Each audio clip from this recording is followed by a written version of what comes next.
But still बहुत सारे लोग कहेंगे कि अम्बेडकर ने सिर्फ गलत किया था। अम्बेडकर ने कोई भी सही काम किया ही नहीं था। लिटरली भाई, अम्बेडकर ने सब काम गलत किए थे। एक सच बात बोलता हूँ, अगर अम्बेडकर नहीं होते तो इस देश का कॉन्स्टिट्यूशन कभी बनता ही नहीं। बहुत सारे लोग बोलते हैं कि अम्बेडकर ने कुछ भी नहीं किया था, वो सिर्फ चीफ ही तो थे कॉन्स्टिट्यूशन ड्राफ्टिंग कम्युनिटी के। बल्कि कॉन्स्टिट्यूशन ड्राफ्टिंग कम्युनिटी में तो 391 लोग थे, जिनमें से 289 बचे थे। बट लिटरली बोल रहा हूँ, कॉन्स्टिट्यूशन ड्राफ्टिंग के लिए सबसे पहले 7 लोगों को चुना गया था, जिन लोगों ने कॉन्स्टिट्यूशन को ड्राफ्ट किया था, मतलब कॉन्स्टिट्यूशन को बनाया था। और मैं बता दूं, कॉन्स्टिट्यूशन ड्राफ्टिंग असेंबली के लिए भी 7 लोगों को चुना गया था, जिनमें से 7 में से 6 लोगों ने कह दिया था कि भाई मैं दिल्ली से बाहर हूँ, किसी ने कहा था मैं देश से बाहर हूँ, किसी ने कहा था मैं बीमार हूँ। टोटल में से सिर्फ एक अम्बेडकर बचे थे, जिन्होंने अपने कंधे पे जिम्मेदारी ली थी कि हाँ, मैं सभी देशों के यानी कि 60 देशों के संविधान को पढ़ूंगा एंड उसके बाद में अपने देश का संविधान बनाऊंगा। मतलब 60 संविधान को पढ़ने के बाद में उनमें से क्या क्या चीज इंडिया के संविधान में डालनी है, ये सोचने वाले सिर्फ अम्बेडकर थे। बाकी के 289 सिर्फ उन पर बहस करने के लिए थे कि किस किस लॉज में से किस किस को सख्ती से पालन करना है, किस किस में ढील देनी है, किस किस में क्या क्या इंप्रूवमेंट करना है। 289 लोग सिर्फ इसे सोचने के लिए थे। बल्कि उन लॉज को ड्राफ्ट करने वाले तो अम्बेडकर थे, जिन्होंने अलग अलग देशों के संविधान पढ़ के तब उन लॉज को इंडिया के अकॉर्डिंग बनाया था। एंड जिस यूनिफॉर्म सिविल कोड का इस टाइम पे हम रोना रो रहे हैं ना, उस यूनिफॉर्म सिविल कोड को अम्बेडकर कॉन्स्टिट्यूशन में रखना चाहते थे। बट कांग्रेस ने उस टाइम पे मना कर दिया था कि यूनिफॉर्म सिविल कोड को मत रखो।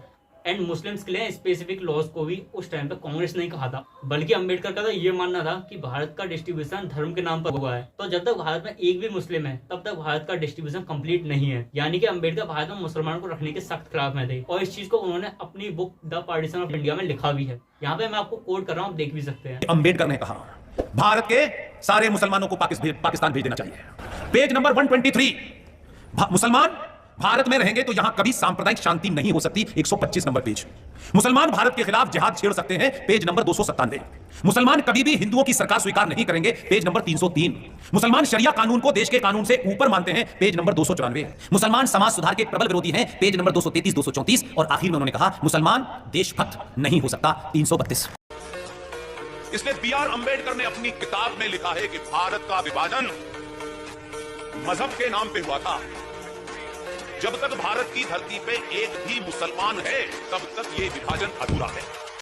जो लोग पूरे देश में जय भीम और जय भीम की बात करते हैं, वो जिन्ना साहब जिन्होंने कहा कि मुस्लिम दलित भाई भाई, वो मंडल साहब को लेकर गए थे। आप सब जानते हैं, पाकिस्तान का पहला लॉ मिनिस्टर जोगिंदर नाथ मंडल, जो मुस्लिम लीग का था बंगाल से, उसको लेकर गए, उसने संविधान लिखा। और जब उसी आदमी ने, क्योंकि जिन्ना साहब तो चले गए थे, जब उसी आदमी ने लियाकत अली खान से कहा, जो यूनिवर्सिटी से पढ़ के गए थे, पाकिस्तान के पहले प्राइम मिनिस्टर बने, जब उनसे कहा कि आपके मुल्क में 12% दलित हैं, रोज रेप होता है, रोज उनको उठाया जाता है, तो ये कहा गया कि ऐसा है कि आपको जिन्ना साहब लाए थे, जिन्ना साहब आप चले गए, बेहतर आप चले जाएं। वो जोगिंदर नाथ मंडल जो दलित मुस्लिम भाई भाई के नारे पे पाकिस्तान चले गए थे, इसी भारत में लौटे।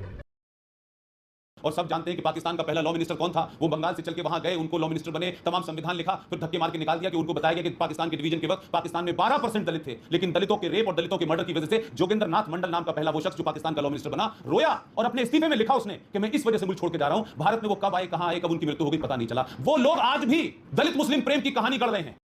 एक लॉ मिनिस्टर वो था जिसका नाम था जोगिंदर नाथ मंडल दलित। एक हमारा लॉ मिनिस्टर था बी.आर. अम्बेडकर। इस समाज ने अपनी ब्राह्मण बेटी को दूसरे आया, उसको पढ़ने के लिए भी लंदन भेजा, हमने संविधान में भी प्रोविजन कर दिए, गलत काम को भी सही कर दिया, तब भी हम दलित विरोधी हैं, तब भी हम दलित विरोधी भाई। लेकिन जिन्होंने दलितों के साथ ये किया वो मसीहा में नहीं घूम रहे, वो उनकी लड़ाई लड़ रहे हैं। जहां पर उन्होंने सीधे कहा है कि कभी भी दलित और मुस्लिम दोस्त नहीं हो सकते, एंड मुस्लिम कभी भी किसी भी गैर मुसलमान देश का सगा नहीं हो सकता। एंड जिस प्रॉब्लम से आज भारत जूझ रहा है, वो सारी बातें उन्होंने अपनी बुक्स में लिखी थी। उन सारी बातों पर उन्होंने असेंबली में बहस भी की थी, बट किसी ने उनकी बात को चलने नहीं दिया, यूनिफॉर्म सिविल कोड को लाने ही नहीं दिया। इवन मैं बता दूं, हिंदू कोड बिल को लाने वाले भी अम्बेडकर थे। वरना आज जो आप करते हो ना कि मेरी बीवी अच्छी नहीं है, डाइवोर्स ले लेता हूँ, मेरा पति अच्छा नहीं है, डाइवोर्स ले लेता हूँ, बच्चे अडॉप्ट कर लेता हूँ, ऐसा कुछ भी नहीं कर पाते। Second marriage, divorce and adoption, इन तीनों की देन सिर्फ अम्बेडकर की है। वरना पूरी कॉन्स्टिट्यूशन असेंबली में उस टाइम पर एकदम भगदड़ सी मच गई थी, सब हक्के बक्के रह गए थे कि आखिर ये सब चीज कह क्या रहे हैं अम्बेडकर। हिंदू कोड बिल एक तरीके से हिंदू धर्म के बिल्कुल अगेंस्ट में था, बट स्टिल अम्बेडकर ने उसको कॉन्स्टिट्यूशन में रखवाया। एंड यही बात है कि आज भी इंडिया का कॉन्स्टिट्यूशन जस का तस चल रहा है। बहुत सारे देश हैं जिनके कॉन्स्टिट्यूशन पूरी तरीके से बदल चुके हैं, बहुत सारे देश हैं जहां पर कॉन्स्टिट्यूशन का नामो निशान नहीं है, जो कि उस टाइम पर था। बट स्टिल अम्बेडकर की वो सूझबूझ थी जिसकी वजह से भारत का संविधान ऐसा बन पाया कि वो आज भी काम कर रहा है। तो आप सोचिए कि वो कितने ज्यादा बड़े विजनरी होंगे, कितना ज्यादा इंटेलेक्चुअल होंगे, जिन्होंने 1947 में जो इस टाइम पर प्रॉब्लम इंडिया फेस कर रहा है उन सब के बारे में सोच लिया था, उन सब की प्रॉब्लम का सॉल्यूशन यानी कि यूनिफॉर्म सिविल कोड भी बना लिया था। एंड उन्होंने इस टाइम की सिचुएशन के बारे में भी लिख दिया था। अब बहुत सारे लोग अम्बेडकर को कहते हैं कि अम्बेडकर कॉन्स्टिट्यूशन गलत है, कॉन्स्टिट्यूशन में ये है वो है। भाई ये कॉन्स्टिट्यूशन ही है जिसकी वजह से आज आप इंडिया में सेफली रह रहे हैं। वरना आप इंडिया में सेफली भी नहीं रह पाते। मैं मानता हूँ कि इस टाइम पर जुडिशियल लॉ काफी ज्यादा बेकार हो चुके हैं, बट वो अम्बेडकर की वजह से नहीं हुए हैं। अम्बेडकर का संविधान उस टाइम पे काफी ज्यादा अच्छा था, जिस टाइम पे हमारे देश के लोग इलिटरेट थे, यानी कि देश आजादी के टाइम पर। बट हल्के हल्के लोग डेवलप हुए, लेकिन संविधान में हमारे ज्यादा कोई खास बड़ा चेंज नहीं हुआ।